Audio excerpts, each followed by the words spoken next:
जी, honourable high court द्वारा आज anticipatory bail Naeem, Faizan, लाली, मोबीन की 3 लोगों की बेल जो है मंजूर की गई है जस्टिस ऑनरेबल अवनीश सक्सेना की बेंच द्वारा। इसमें इनका कोई नेम्ड नहीं है, लेकिन during the course of investigation section 190 BNS के तहत इनको जो है अभियुक्त बना लिया। ये 26/9 प्रकरण जो मौलाना तौक़ीर रज़ा खां को लेकर के हुआ था, उसमें फर्स्ट एंटीसिपेटरी बेल कोतवाली की 489 क्राइम नंबर में दी गई। पुलिस द्वारा लगातार इनके घर पर दबिश दी जा रही है और इनका घर जो है अभी भी ये लोग घर से फरार हैं और ऑनरेबल हाई कोर्ट की शरण ली है अग्रिम जमानत लगाकर। हाई कोर्ट ने इस वक्त दिया है कि जैसे ही ऑर्डर आ जाता है ऑनरेबल हाई कोर्ट की साइट पर, उसके बाद जो है ऑनरेबल कॉम्पिटेंट कोर्ट में बरेली में इनके बेल ऑर्डर लगाया जाएगा और बेल ऑर्डर के साथ बॉन्ड भरे जाएंगे। बॉन्ड के बाद फिर ट्रायल शुरू होगा, उसमें ये पूरा योगदान देंगे। तब तक पुलिस इन्हें अरेस्ट नहीं कर सकती। आदाब, नमस्कार, वसीम अख्तर और आप देख रहे हैं द लीडर हिंदी। हम इस वक्त यूपी के ज़िला बरेली में हैं। बरेली के बवाल से जुड़े एक मामले में एंटीसिपेटरी बेल हुई है। ये क्या मामला था और किन लोगों को बेल मिली है? हमारे साथ एडवोकेट शाहनवाज कुरैशी हैं। हम इनसे जानते हैं कि ये किन की तरफ से पैरवी कर रहे थे इस मामले में और कोर्ट ने उन्हें क्या राहत दी है। जी, ऑनरेबल हाई कोर्ट द्वारा आज एंटीसिपेटरी बेल नईम, फैज़ान और लाली, मोबीन की 3 लोगों की बेल जो है मंजूर की गई है जस्टिस ऑनरेबल अवनीश सक्सेना की बेंच द्वारा। जी, ये कौन से वाले मामले में थे? ये 26/9 प्रकरण जो मौलाना तौक़ीर रज़ा खां को लेकर के हुआ था, उसमें फर्स्ट एंटीसिपेटरी बेल कोतवाली की 489 क्राइम नंबर में दी गई है। ये वो मामला है जो 26/9/2025 में हुआ था।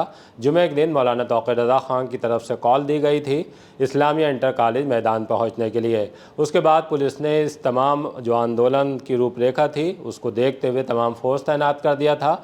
ये घोषित कर दिया था पहले ही कि चूँकि निषेधाज्ञा लगी हुई है, इस वजह से किसी तरह का धरना प्रदर्शन नहीं होने दिया जाएगा। लेकिन मौलाना इस पर कायम रहे कि वो धरना प्रदर्शन करेंगे और बाद में जब ये 26/9 हुई है तो उस पर तमाम चीज़ें सामने आई थीं, बवाल हुआ था, लाठीचार्ज करना पड़ा था पुलिस को और उसके बाद बड़ी कार्रवाई पुलिस की तरफ से देखने को मिली थी। ये वही मामला था जिसमें कोतवाली समेत तमाम थानों में मुकदमे दर्ज हुए थे और उस पर अभी तक पुलिस बहुत से लोगों को गिरफ्तार करने के बाद जेल भेज चुकी है। मौलाना तौक़ीर रज़ा खान भी जेल में हैं और अभी जितने भी नेम्ड लोग थे उनमें से किसी की ज़मानत नहीं हुई है।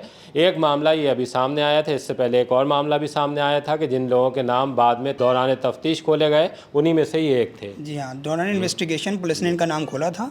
कोतवाली के अलावा और 10 मुकदमे दर्ज किए गए, सब में इनका अलग अलग नाम खोला गया था, जिसमें सब में बेल हो चुकी है। केवल 489 जो कि लीडिंग केस भी है इस वक्त, और ऑनरेबल हाई कोर्ट ने उसमें एक बेल रेहान नाम के व्यक्ति की रिजेक्ट की है। उसमें इनकी फर्स्ट एंटीसिपेटरी बेल जो है ऑनरेबल हाई कोर्ट द्वारा जो कि जस्टिस अवनीश सक्सेना है, उन्होंने इनकी बेल स्वीकार कर लिया है। वकील साहब, इसमें क्या दिखाया था इनके कि ये उसमें साजिश में शामिल थे या मौके पर ये मौजूद थे? पुलिस द्वारा कॉमन ऑब्जेक्ट एक सेक्शन है 190, उसको मान करके कि जो भी व्यक्ति जहाँ पर भी था 190 के तहत इनको इम्प्लीकेट कर लिया गया है। इसीलिए इनका नाम ड्यूरिंग द इन्वेस्टिगेशन पुलिस ने ओपन किया है। कितने लोग थे?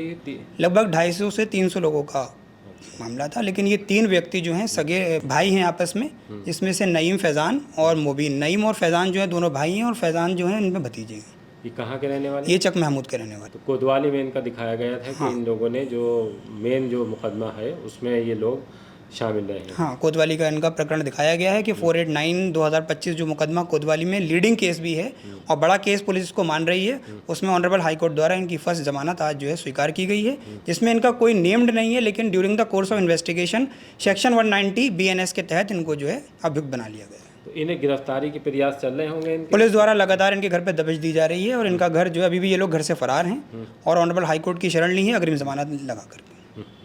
तो अब जब जैसे ये मिल गई है, अब क्या राहत है इनको?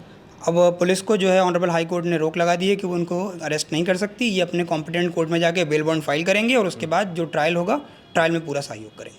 कितना टाइम दिया है हाई कोर्ट ने? हाई कोर्ट ने इस वक्त दिया है कि जैसे ही ऑर्डर आ जाता है ऑनरेबल हाई कोर्ट की साइट पर, उसके बाद जो है ऑनरेबल कॉम्पिटेंट कोर्ट में बरेली में इनके बेल ऑर्डर लगाया जाएगा और बेल ऑर्डर के साथ बॉन्ड भरे जाएंगे। बॉन्ड के बाद फिर ट्रायल शुरू होगा, उसमें ये पूरा योगदान देंगे। तब तक पुलिस इन्हें अरेस्ट नहीं कर सकती। बरेली के बवाल से जुड़ा एक अहम मामला था, उस पर हमने बात करने के लिए एडवोकेट शाहनवाज कुरैशी को यहाँ बुलाया था।